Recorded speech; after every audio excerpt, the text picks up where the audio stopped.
When you look at Google, when you look at Microsoft right now, when you look at Apple, NVIDIA, I feel like Apple on the innovation curve is kind of going down while the other ones are going up, right? When it comes to this AI stuff, are you pulling up the stock? I would say NVIDIA is innovating.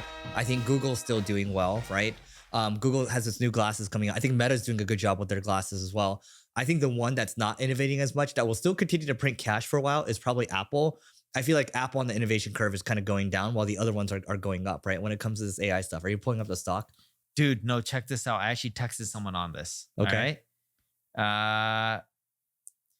Here's Apple's revenue in 2022. It's 394.33 billion. So 394. What do you think their revenue is in 2024? Higher. 391. They've been pretty much flat for 22, 23, and 24. All 3 years have pretty much been flat years. Now look at NVIDIA. I agree, but before I look at NVIDIA, what do you think has happened to Apple's stock in the last 3 years? Grown. By how much? 50. 2022, I'm just picking a middle point, like around June, 140-ish. Right now, 211. So call it 210. Okay. Right? Yeah. So 50. That's 50%. Yeah, 50%. Yeah. Like 50% with flat revenue. And profit hasn't drastically increased or anything like that. And plus they lost that lawsuit to Epic. Yes, but they're trying to still fight them. But going back to, you wanted me to look up NVIDIA. By the way, that was the silliest thing I ever did. You know, I believed NVIDIA wouldn't keep going up, and I thought it was the right time. I could have told you just leave it there for 5 more years. I was just really dumb on that one. You don't call them all, you know, but you look at... well, you trade. It's a little different. But you look at NVIDIA, oh my God, you know, it's skyrocketed. But what do you want to look at? Their numbers? No, just how much the revenue growth the last 3 years. Look at this. The blue is revenue growth, right? Annual 2023, 26 billion. What do you think 2025 is? Their years end at different cycles. Annual? 26. What do you think? 125. In 2023, they had 26 billion in total. Yeah. 2025, what did they do for the whole year? I'm saying 5x. 130. Yeah. So yeah, it's kind of crazy. Yeah. That's actually spot on. They do more profit right now if you just look at net income, not EBITDA, because net income's true cash flow. They do the net income of 72 billion, which is more than what they did in revenue in 2024. I'm talking about profit. Drop it to the bottom line after paying interest payments and all that kind of stuff. 72 billion. You know what we should talk about? So Microsoft just cut 7,000 people because AI is that damn good, right? And I saw someone on LinkedIn post yesterday, we should unionize. I'm like what? So anyway, that aside, but I think what's worth bringing up is these private CEO conversations around AI and their people, right? So I kind of just mentioned earlier, I was on a call and then everyone's like, you know, one person's building AI technology, let's just say in the fitness space, right? One person took from another idea where it's like, oh, they have an AI enforcer team where it's like, let's find AI efficiencies, but let's also bonus people on cutting other people, right? Which is, you know, it is what it is. Yeah. And then the other one's like, just like, you don't want to go with AI? Okay, gone, right? So $6 million in payroll cut. That's annual payroll, right?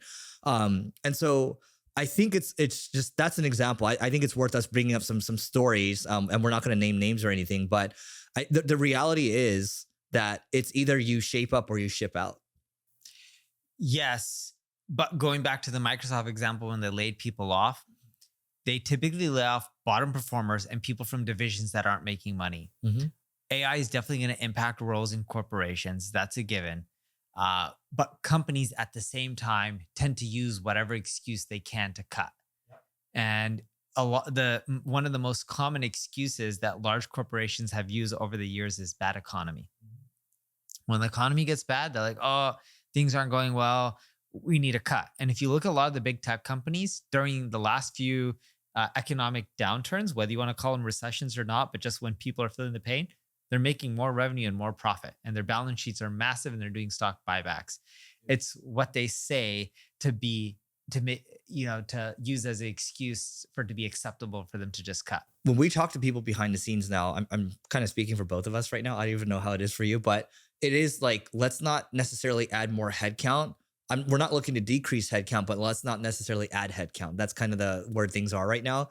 Eventually, I think in the next 1 to 2 years or so, it's more so, okay, who's going to need to go? But that's where we sit right now. And so what kind of blows my mind right now because I'm talking to a lot of COO candidates or GM candidates right now. When I ask them, like when I start the conversation, usually it's how did you prepare for this conversation? I love that question, right? It just shows how much research in them. The second one is, so what are you doing with AI right now? Oh yeah, not really much right now. I'm kind of waiting to see what happens. It's like, oh yeah, you're just done right there. But one of my favorite questions, by the way, is tell me about a time when you worked your hardest. Some people have answered me in the past 40 hours a week. And I'm not saying you need to work 80 hours a week, but like when you tell me the hardest you've ever worked is 40 hours a week, done. Yeah. Right? So and then it's like, so how many hours was it? Like some people are like 100, 120 hours. I'm like, oh, please don't do that here. Like I love that. But these questions tell so much. Anyway, I digress a little bit. Let's bring it back to the conversations, the AI piece. Yeah. But before we go to that, there's one interview that I ended up doing, like call it a few months ago, where I was interviewing a product marketer. So someone whose job is to market a product, market new features. In marketing, people only think about driving traffic, but when you have more features, how can you market them to existing customers to generate more revenue and adoption? And they were telling me how they're using AI to come up with sketches and ideas and campaigns. And I was like, oh, cool. For what? They're like, oh, for a friend's project and some side projects. And they're telling me all these examples they're doing. This was over Zoom.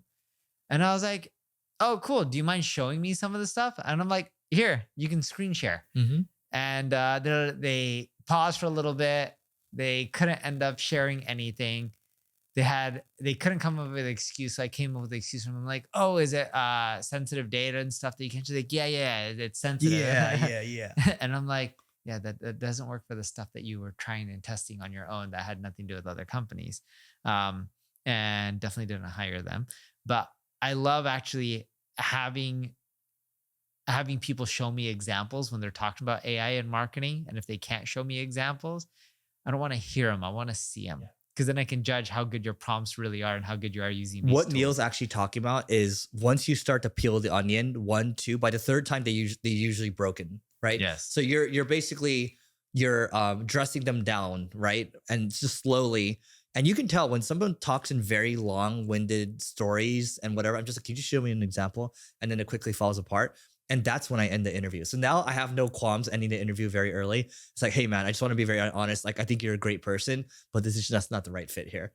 And that's it. And I'm sure you do the same thing too. Yeah. And I'm actually, I usually don't cut it short. You don't? Usually when I do interviews, other people are on there with me. And I know this is going to sound bad and I probably shouldn't say it, but I'll try to find a reason to turn off video. Yeah. And then I'll work in the background and I I let someone else take over the interview. Why didn't you say you got to go? I could, but I don't want to hurt their feeling and I feel really bad. Wow. At that moment, you feel like hurting someone's feelings? Yes. What the hell? Of all places. That's the easiest place to leave. I know, but sometimes I don't want to say it. Like sometimes in some instances, I'm very confrontational and other instances I'm not. It's just like, dude, when we talk to other entrepreneurs, going back to your question on what are we hearing behind the scenes, most of the people that I'm talking to, we all believe in a similar concept that you said. It's like, we're not just hiring as much. We're hiring still really good, amazing A players when we can find them. But in general, we're not hiring as much and we're just focusing on how not only can we use technology, but how can we do more with what we have? And that has nothing to do with AI just because things are bad right now.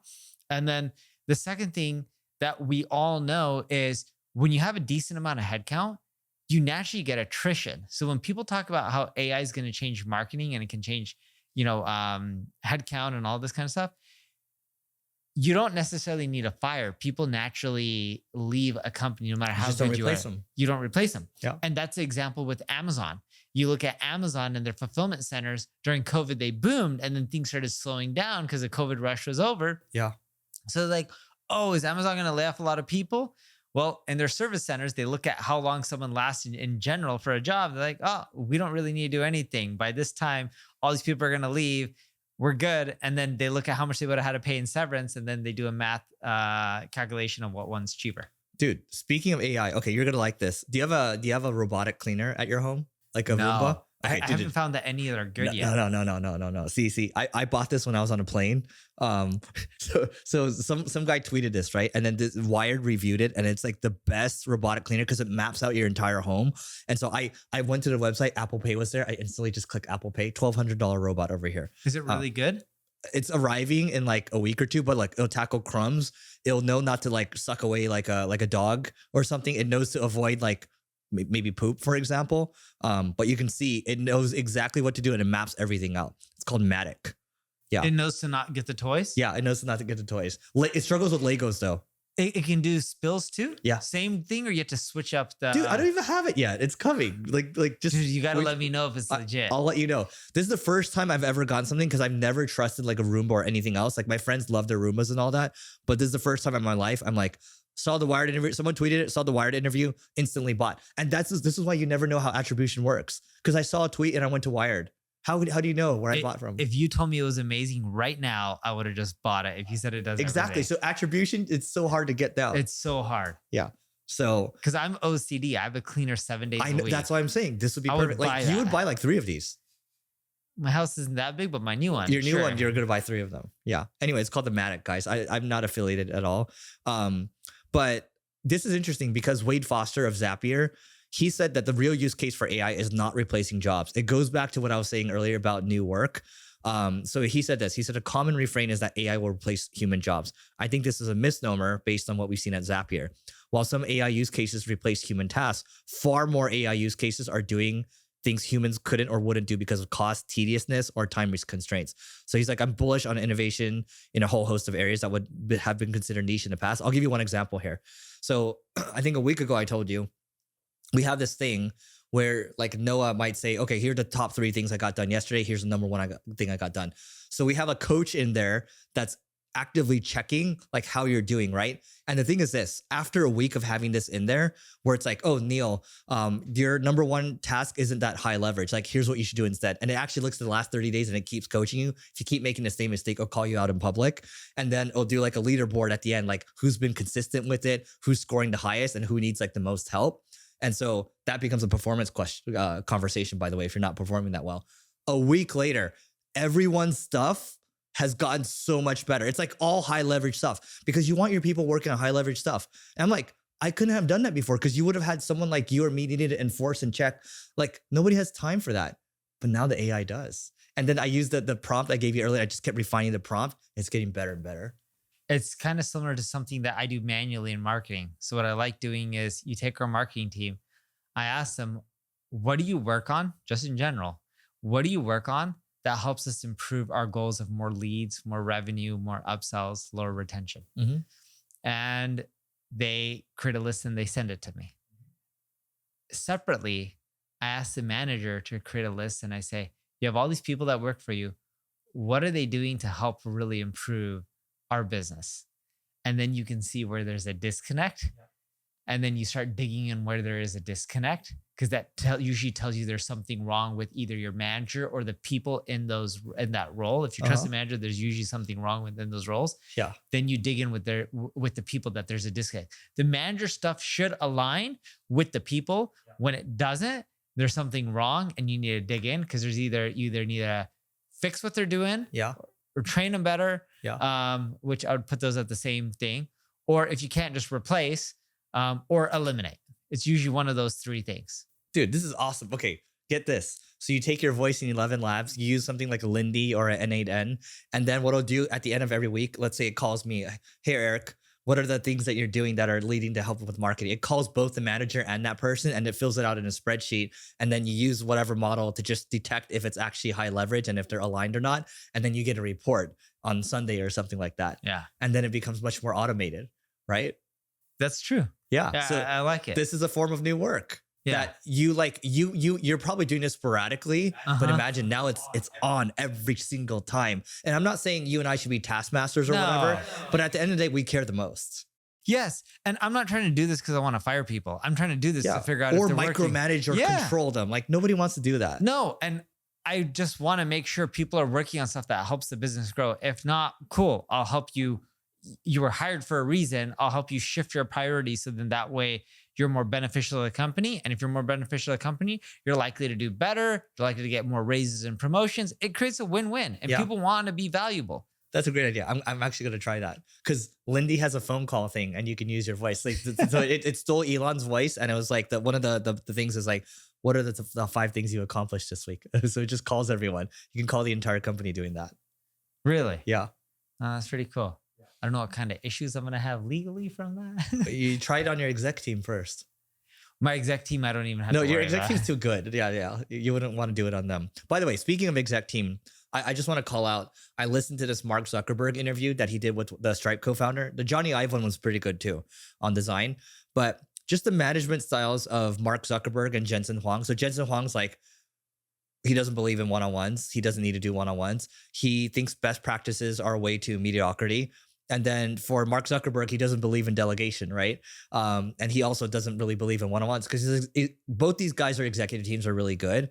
But my point of saying this is that there's no right management style. Like, I remember I interviewed like a CEO candidate yesterday, and then we had read a lot of the same management books, and he was spewing a lot of this stuff to me. I'm like, bro, like I've read the problem with me is I've read everything that you've read, right? And what I've learned being a little older now at 38 is like, there's no right or wrong. Like best practices are usually a way to not like, you end up being like everyone else. I'm like, you got to learn what works for you. And what I've learned is these are the things that work for me.